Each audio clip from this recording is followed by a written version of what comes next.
2 நாளைக்கு 3 நாளைக்கு ஒரு தடவை தான் சார் குளிப்பாங்க. அதுவும் அடம் பண்ணி நான் சத்தம் போட்டு குளிக்க வைப்பேன். இப்படி குளிச்சாலும் காது நிறைய சோப்பு, கழுத்தெல்லாம் சோப்பு. என் மானம் போச்சு, என் மரியாதை போச்சு, என் கண்ணியம் போச்சு. குளிக்கவே மாட்டாங்க. சங்கடி எந்திரிப்பாங்க, மேக்கப் ஃபுல்லா அங்க இருக்கும். எடுப்பாங்க, சர் சர்னு ஒரு அடி அடிப்பாங்க. செண்டு.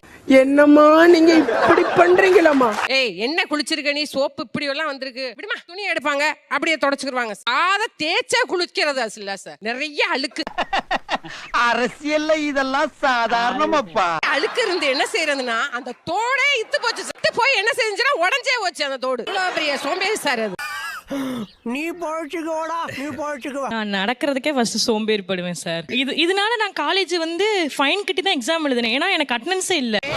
லீவ் போட்டு தூங்க முடியாது. 10 மணிக்கு காலேஜ் சார், நான் போக மாட்டேன் காலேஜுக்கு. வீட்டுல நீங்க அப்படி என்ன அரும்பெரும் வேலைகள் பாக்குறீங்க? அதெல்லாம் ரகசியம், சொல்றதுக்கு இல்ல.